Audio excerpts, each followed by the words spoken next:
Hey guys, welcome back to my channel. In this video, I'm gonna rank every John Wick movie from the weakest to the best. Now, if you've paid attention to my channel over the last couple of weeks, you know I've not done a John Wick ranking yet. I did make a couple of videos related to the franchise, but I never actually started doing a ranking of the films. So in this video, I'm going to share my ranking of the movies. Now, this is a franchise that I do really like. So when I say I'm ranking them, I mean even the weakest one is a really good movie, and it's probably still in my top 20 action movies of all time, because I think all four movies are really that good. So even the one I put at last place in this ranking is still a very good film. So it's not that I'm saying any of the movies are bad, it's just I think some are better than the others, which is why I'm ranking them the way I do. Now, before I share my ranking, let me know down in the comments, what did you guys think of John Wick Chapter 4, and how would you rank all the films, and where would 4 land in your ranking? I know it's been a while, so I'm assuming most people have seen the movie by now. So let me know, where does John Wick 4 rank among the rest of the John Wick movies for you? And with that said, I'm going to get started. So at number 4 for me is going to be John Wick Chapter 2. Now, this is a movie that when I first watched it, I really enjoyed it, but I already knew that this wasn't going to top the first one for me. And the reason for that is that this movie does not have as personal of a core as the first film does. And I don't think it, like, the main story of it doesn't really have anything as personal or as like, it doesn't hook you in the way the first movie does, because in the first movie, the dog dies and he's getting revenge for the dog. So in and of itself, that's a lot more of a personal story compared to what's going on in this movie. But John Wick is basically forced back in to listen to whatever Santino is saying in this movie, and he's the antagonist of the film. And I think he's definitely a better antagonist than the one in the first film. I think he's a better villain. I think he just has a lot more of a personality, and because of some of the things he does in the movie, you just start to hate him a lot. And in the middle, when he sets a bounty on John, and you kind of get to see all the other assassins trying to get to John, and this just escalates in the third and fourth film, obviously. But in this film, this is where it kind of starts off, and I really enjoyed that in this movie.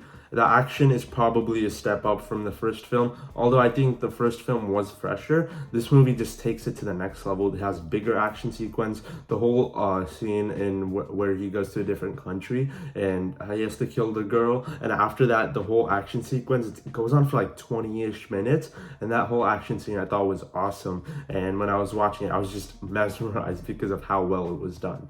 And obviously, as you go into the final battle, the one in the mirrors, I thought that whole sequence was really cool. And the third movie kind of tried to recreate that. I don't think it was as good as it was in this film, but this movie did a great job of that. And one thing this movie did a really great job of is building up the world more. The first movie obviously had a story that you couldn't really continue because of the whole dog dying thing. He already gets revenge.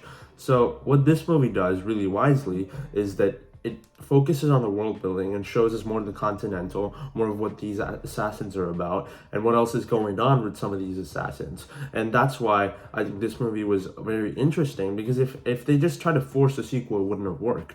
They decided to focus on the world building, so because of that, it was really interesting. So they started to like kind of go bigger here, and obviously the third film and fourth film just escalated that. And the ending of this movie is just incredible. When I first watched the ending of this movie, I was so excited to watch the third film. And number 3 is going to be John Wick, the first one. Now, I know a lot of people are probably going to have this higher, and maybe some people are even going to have it lower. But to me, this one is a really solid, great action movie. It's definitely one of my top 20 action movies. But the thing with this one, compared to 3 and 4, is that it's very simple. There's not a lot going on. The dog dies, he just goes on to get revenge, and that's the whole plot of the movie. There are obviously hints of world building here and there, but that does not get big until the second film. So because of that, this movie is just a straightforward action movie, a revenge movie, and it's awesome to watch. The action scenes are obviously really refreshing, because a lot of them are long takes where you actually get to see what's going on, because they're wide shots, and you get to see what John Wick is doing to these people. The way he takes on guys is just so satisfying. The whole fight scene in the bar is so good. When I first watched it, I lost my mind about it, and then obviously the second, third, fourth film just elevate from there. And all the action scenes in these movies are just top notch. But this movie started it all, so because of that, I really appreciate it for that. I think Keanu Reeves just did a great job of also, like, this is probably his best performance as John Wick because he actually gets a lot of dialogue here. In the rest of the movies, most of his dialogue is just, yeah. So because of that, I think the dialogue here is actually just very good.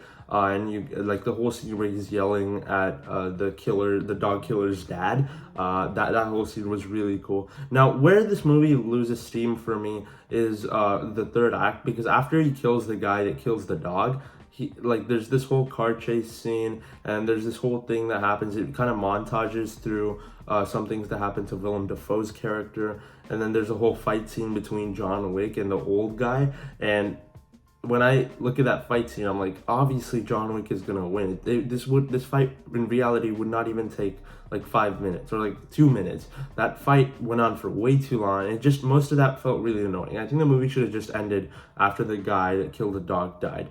So because of that, I think this movie is held back from being in the top 2 spots. Still a great movie, still a great action movie, and a great start to this franchise. And number 2 is going to be John Wick Chapter 3, Perabellum. Now, I don't know why this movie has a subtitle, but I love it. I love the way Perabellum is used in this movie, just the word. I think it's awesome, and the word in the title was just awesome. So I love the fact that the fourth one didn't have a subtitle, and they just left the third one as the only one with a subtitle. I think Perabellum, just such an awesome name. Now, me geeking out over the name is probably not telling you why I love the movie. The reason I love this movie is because this continues right after where the second movie left off, where John Wick is on the run. And the first 30 minutes of this movie are absolutely awesome, where you just see him on the run. The whole knife fight is incredible, and like all the action scenes, the one with the horse was also really cool, where he's just using the horses to beat up people. That whole thing was really cool. There's still a lot of gun fu in this movie. That's all really great. The fight scene with Halle Berry and John Wick, up until this point, up until the third film, is probably the best action scene in this entire franchise. That whole sequence was awesome, and I was just in awe while watching it. I even posted a TikTok about how that's probably the greatest action scene I've ever seen at that point. That was so cool. And even the story for this movie, the world building, the way it builds up the mythology of the High Table is really cool. And the person in the desert that John Wick goes to, like that comes back around in the third film, and that's more important. And a lot of people say this movie's kind of pointless, and I get what they're saying, but at the same time, I don't think I would have understood the fourth film as well without this movie. Some of the things that happen in chapter 4 only happen because of the things that happen in chapter 3. Now, chapter 3, obviously a lot of things are done again in chapter 4, like whatever happens to the Continental, it's deconcentrated, and then they get it back, Winston gets it back, and then again that exact same thing happens in chapter 4, and it's kind of annoying that it's undone right at the beginning of the movie. So I get what some people are saying. I get that at the end of the movie and the beginning of the movie, the story doesn't really progress too much, other than the fact that Vincent kind of betrays John Wick, but then obviously that's undone in the fourth film. So I get that issue, but to me, that has never bothered me as much, because when I watch the movie, I watch it for the action. The action is awesome, the world building is great, and the cinematography is incredible, obviously. So when I watch this movie, that's really what I'm focusing on, and the experience it gives me is very just a very satisfying action experience. So because of that, those issues don't bother me as much, and at the same time, I do think the movie does fit into the franchise really well. So I don't know. It's not. I don't see the issues as a big deal, because this is a movie that's pretty significant, because a lot of the things that happen in chapter 4 wouldn't make sense, or you wouldn't understand what's actually going on unless you watch chapter 3. But at first place for me is going to be John Wick Chapter 4. But this movie has grown on me over the last few weeks that I've watched it. Because when I first watched it, I would have probably put the third one above this one. And the reason for that is that I only watched it once, and I didn't have enough time to process it. And I rewatched the third one. So when I rewatched the third one, I just felt like I think I had a better experience with that one.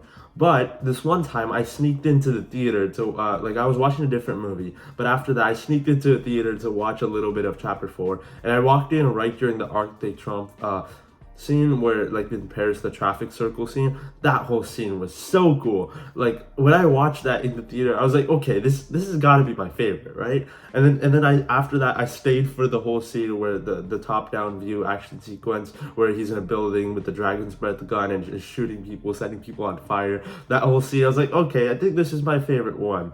And then I stayed for the stairs action sequence where Kane shows up and helps him get to the top. I stayed for that one too, and the whole part where he's rolling downstairs was hilarious.